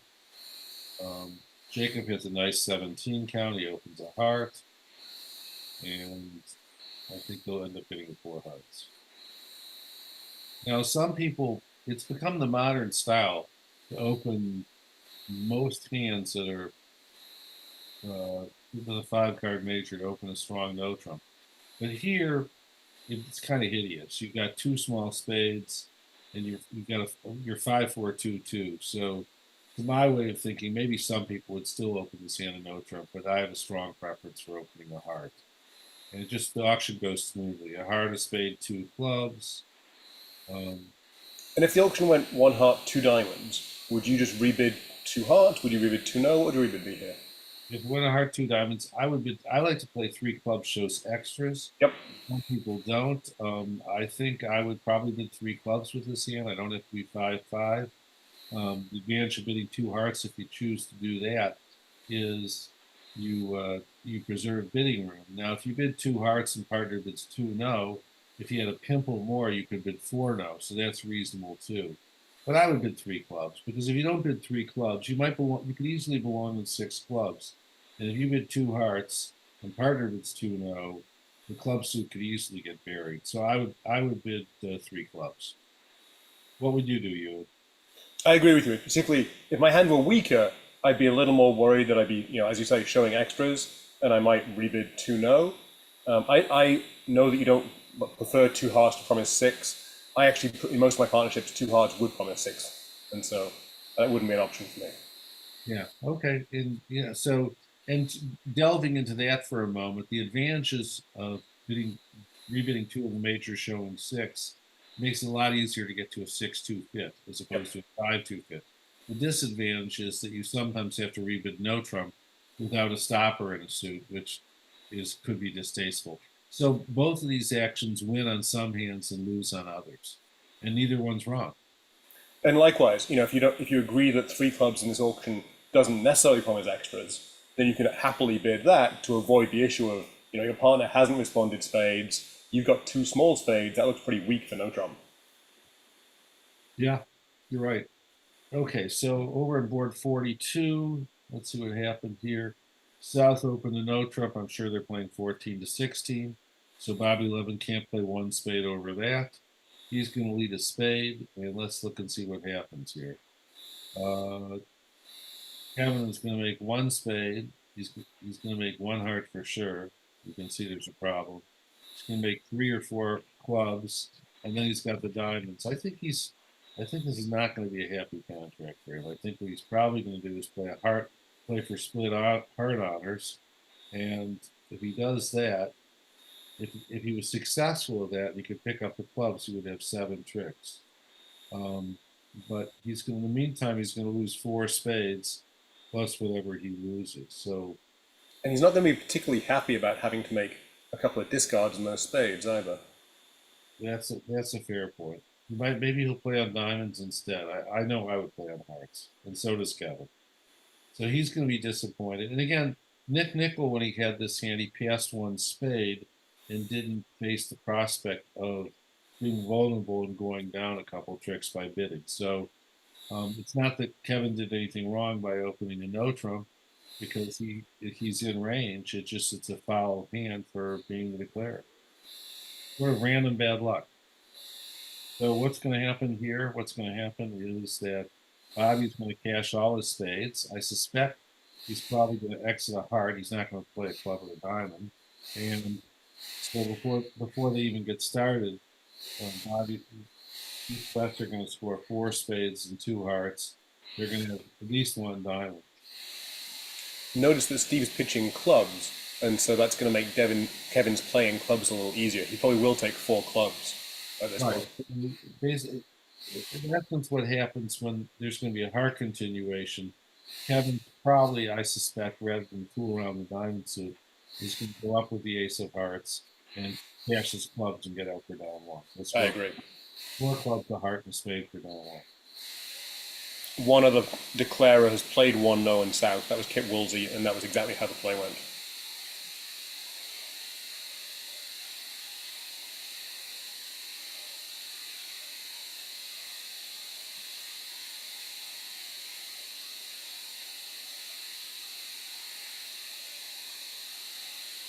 And Kevin, by the way, if you're defending, you got to always watch the pitches that when you're running your tricks, watch the pitches that the opponents are making. That last pitch by Kevin was a very telling pitch because if he had the king of hearts, he wouldn't have been pitching a heart. So he knows for sure his partner has the king of hearts.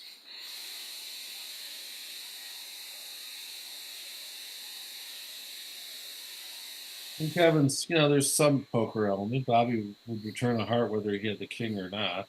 Um, but we'll see. But I really That, don't. The odds on losing a second heart finesse and now getting a diamond through don't look good. well, that's what he has to weigh. If he takes the heart finesse and wins, he makes his contract. If he takes the heart finesse and he loses, the diamond, the diamond's coming through, and it could be multiple undertakes. So that's what he's thinking about right now.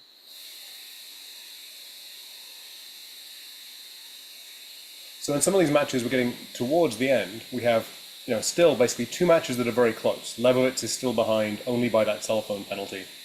Rosenthal Bramley is tied, but then Fleischer's, well ahead of Bailey. And in this match, Justa continues to slowly increase their lead over Nickel. Okay, well, Chad, Kevin made a good play, as we surmised he would. He went up with the heart. He's going to cash out for down one. And 44 is not that interesting for the other room where four hearts, the cards are placed well enough that you're going to make four hearts. Let's go look at one of those closer matches, shall we? Sure. So we can do Lebowitz, or we can do Rosenthal. We haven't been here for a while. Sure, let's do Rosenthal. I do like the way the Craniac and Demoy play. In fact, they're such good guys. I was uh, I was at some bridge tournament, and Craniac says to me, I said, "Well, you could have psyched on that can." He goes, "I couldn't psych," and I said, "Why not?" He goes, "Because Vince told me if I ever psych playing with him, I'd kill him. He'd kill me." I just thought that was tremendous, and they're good guys. They're good guys. They play they're one of the finest pairs in the country, and they play the game the right way. No more can you ask for. Anyway, we do have a boom boom match here. It's basically we're about three segments, 3 out of 8 segments are just about over, and this match is going to probably could easily go down to the wire tomorrow. If you're just tuning in, we've got some of the best players in the world are playing today, and in these USBF Opens. And stick around; you're going to see some great bridge over the next few days. Ewan's doing a great job. I show up from time to time. We've got a lot of great color commentators, and this is just a love bridge is such a fantastic way to experience bridge. So whether you're an expert or a novice or an intermediate player, sit back and enjoy because to me, you're seeing the creme de la creme, and this is just a treat. One of the best things about this tournament as a spectator, all the tables are playing the same boards. So you get to see what many people do in the same circumstances. I should note, of course, this is my first session. Rob Barrington has been picking up the slack for all previous sessions. So you get the advantage of slightly more hair this session from me. That's about it. And Rob is superb at what he did, but he couldn't. He said he couldn't stand listening to me very much longer, so he turned the reins over to Ewan. So condolences to Ewan there. I believe Mitch is receiving the ACBL Self-Effacement Award later this year. Yeah, no, I usually get that at home for my wife. Okay, bada bing. All right, so they're going to get so in board 43, Vincent. We saw this board um, in the cats room. Now Kevin Rosenberg has has made probably what is either a mixed or preemptive raise. I'm not sure what the three heart bid is. Maybe it's preemptive because it's not alerted, and that and basically as a result, John Craniac jumped to 4 spades. Now the double there, I want to see something. Is the double show 4 or 5 spades? Yeah. So let's talk about that for a second. Um, One of the more popular common treatments in Europe is when it goes a minor, a heart, double shows 4 or 5 spades. And then if the opponent's bid on, your partner bids double, that means you have 3 spades, and they bid, they have four. This is not a perfect system. It happens to be one that I really like. Um, and here, when you have four, partner has 4 or 5 spades. The other hand with the stiff heart is very comfortable getting 4 spades. So good treatment. The thing I like about the double with 4 or 5 spades is that what does the one spade bid mean then? It means you have the values for a negative double, but you have fewer than 4 spades. So sometimes when you're 3-5 in the minors, for example, you get to show values which you wouldn't be able to do if you played the traditional negative double shows 4 spades. So this is a treatment that I like. It's got a lot of modern enthusiasts. And before you start saying, "Oh, Mitch Dunn says you have to play this. This is great," which you can say, I want to let you know in advance that I've discussed this with Jeff Hampson, who I consider to be one of a short list of best players in the world. And Jeff hates this. So there you, or hate might be a little strong. He doesn't like it. So in any case, um, different strokes for different folks. So they got to 4 spades. They made the 11 tricks. Good bridge over there. No swing. And then we've got Rosenthal and Silverstein and 4 hearts. We know from the other table that we saw that 4 hearts should make without working up too much of a sweat. Um, so this match is going to go to the 4th segment today, basically close to a tie. And let's look at the Leibowitz match, if it's still going on. Can you do that? Okay, and this is another close match. And And again, reminder that in this view, that 10-imp penalty isn't applied, so Leibovitz is actually on 94 right now. but the most shocking thing about this match is that with Joel Woolbridge at one table, they're only one board behind because we love Joel, but he is a slow player. And no, but seriously, we've got two fantastic teams. It's neck and neck, and two imps separate the two teams right now. On board 44, we've talked about this hand enough to where I'm boring everyone to tears. We haven't seen board 45 yet, so let's take a look at that. Eddie rolled open 2 clubs, and Babu with 2 hearts, which I suspect they play as a double negative. And now over 2 no trump. 4 spades is still quite possible anytime partner has 4 spades. So I think Babu bid 3 clubs, which must be wrong because I would have done it myself. And so they're going to get to 3-0, and let's see what happens. If a club is led, then Eddie's going to have. I'm missing something. Where's all the hearts? Oh, I see. The ace of hearts was led. Okay, if they switch to a club, then Eddie can score 5 diamonds. Club is 6. 2 spades is 8. We go down. If he continues hearts, then it can be made. Yeah, so even if he continues hearts, he could bang out the spades and score, and since hearts are 4-4, he'd make it. So we need a non-heart continuation by Dan Corbell. I will always bet on Dan Corbell. So he's another guy who does 2 things remarkably well. One, he seldom makes mistakes, and 2, when he does make a mistake, he's really humble about it. But that's rare. That's very rare. So we'll see what he does. I think it's unlikely, but I think even if he cashes the king of hearts and then switches to a club, that's still good enough. I think it's a very unlikely sequence of plays, Right. but there's still only 8 tricks for Eddie.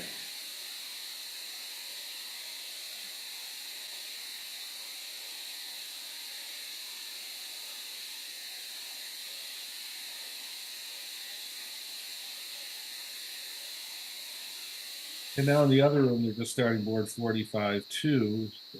So we'll see what they do.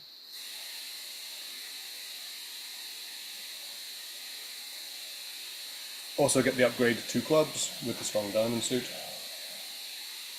Yeah, if 2 no trump is 20 or 21, and you got 21 a nice 5-card suit, you're going to upgrade it.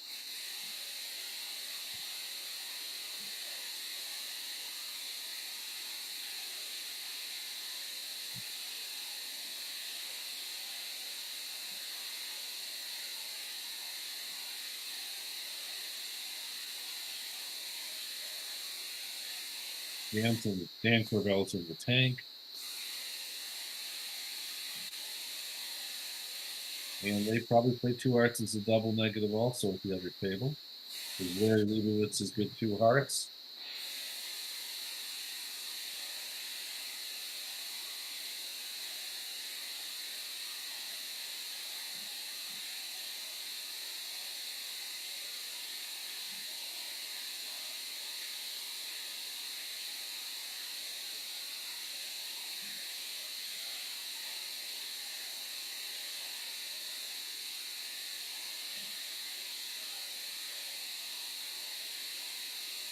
And Dan has shifted to a spade because he doesn't want to finesse partner's clubs necessarily, and this is not going to cost him for the short run.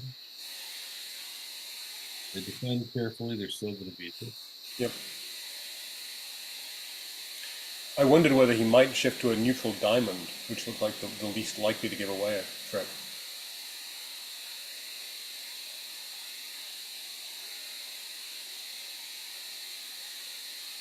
Well, if you shift to a spade and you've shifted from king 10 third or fourth, you know the declarer doesn't have four spades. If he has three spades, he's going to play the jack, play the ace of spades, and a spade back at you. So in a sense, it's a relatively safe play because the auctions told you the declarer doesn't have four spades.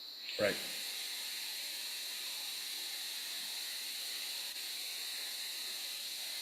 Now Larry went low earlier in the match we were kibitzing. Larry went low, and let's see what happens here. They have a Kokish auction, and Adam Kokishton should. So Adam's shown his hand as diamonds rather than balanced. No, all right. If two hearts is two hearts is an immediate negative. Yep. Two spades is a minor relay. Two no is forced. Three diamonds is diamonds. So this is a way of playing three diamonds. If partner passes with five trumps and the crappy hand. I haven't seen this treatment before because I mostly don't play two hearts as a double negative. Some people play that, it's reasonable. Some people also play control responses, which is reasonable.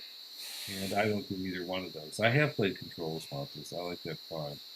Now, three diamonds gets doubled. A goal, interesting. It's triple for one hand. And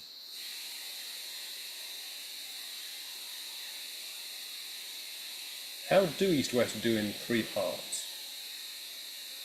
well, they're going Diamond, club. they would do okay. Yeah, things are sit very nicely for them, actually.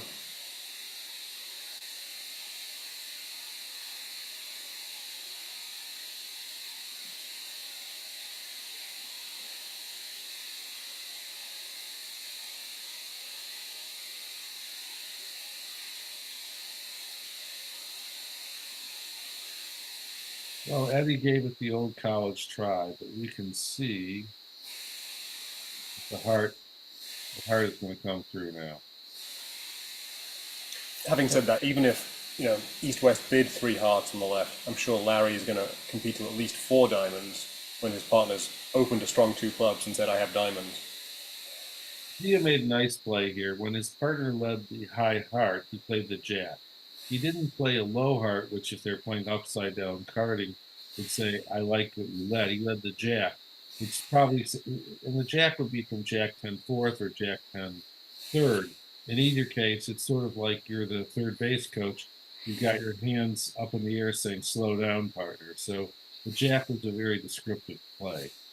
A solid normal play, but still a very good one. And, Five diamonds is not going to make. It's probably going to go down two, I think. well, I don't really care for five diamonds. You've got nothing. I think Larry's a little overzealous here. You've got no controls on the outside, and you have five diamonds. I mean, I would pass and later bid four diamonds. I would pass the double because I don't really have a lot of interest. And now when they bid on my left, they came back around to me, I would bid four diamonds. So I would have evaluated this hand. There's three ways of bidding diamonds now. Over the double, you could bid directly four or five diamonds, or you could pass and bid diamonds later, which I think is the weakest way to bid. And that's how I would have evaluated this hand. One thing that you should think about in all your partnerships for anyone who's listening is in a competitive auction where someone Q bids, what is weaker, passing or when your partner Q bids and they double, is weak passing weaker or rebidding your suit? I think most people tend to play rebidding your suit as the weakest thing. But I bring this up because it's important to have an agreement. It doesn't matter what it is, as long as you have an agreement with the partner. Again, here I would have passed and then later bid four diamonds, which I think should be the weakest way. In any case, they're in five diamonds, and the two heart losers, a club loser, and a spade loser, so they should go down too. And notice that Joel switched to a club rather than cashing the second heart, which is going to get him that second under trick. Otherwise, Adam could have pitched a club loser from dummy on the Queen of Hearts. That's a good point.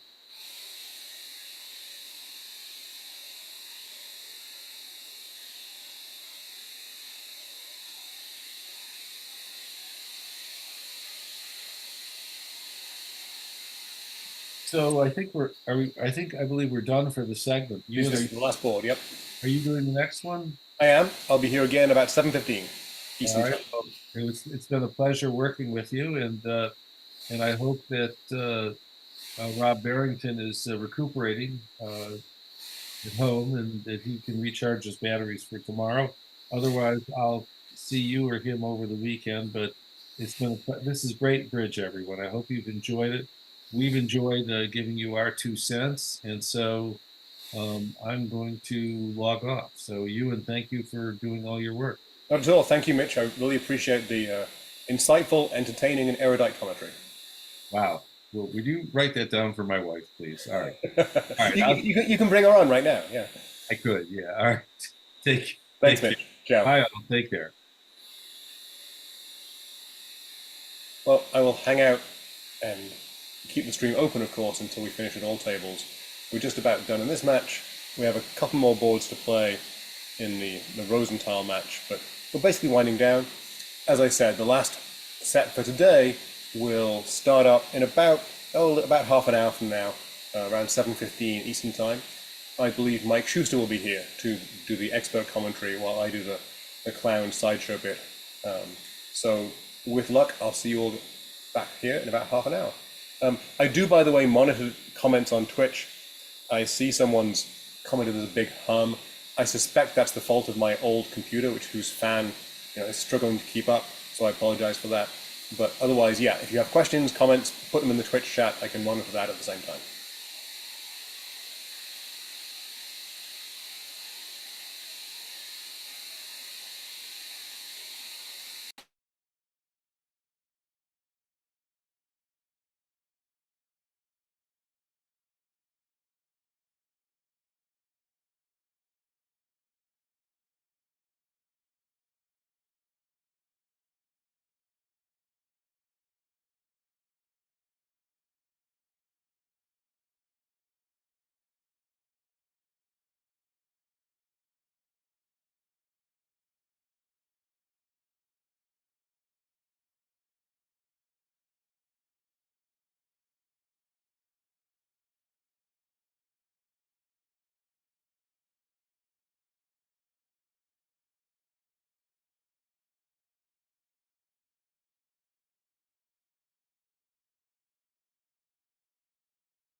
Notice the pass on the right here. So opposite of 21 to 23, Kevin Dwyer evaluated the south hand as a pass, and my guess is he's going to win a swing in for the adjusted team again. So they'll increase their lead to significantly more than 30 imps after 3 sets.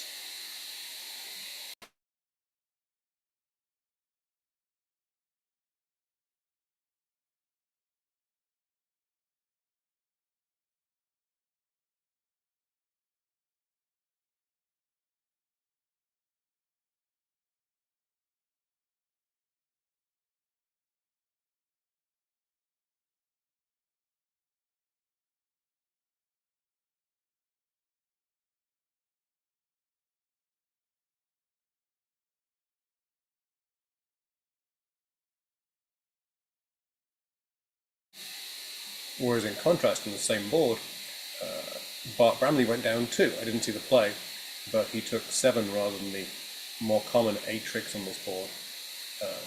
Vince DeMoy, as soon as Vince, is playing at 3-0 also, by far the most common contract. So this is the last board in the last match. Again, thank you all for joining us. Thank you to the USBF for offering such a great tournament to watch. You know, as I've said, I just love having duplicated boards so that we can compare the actions of several world-class players at every individual stage. And I will see you guys back here in maybe roughly half an hour. Thanks.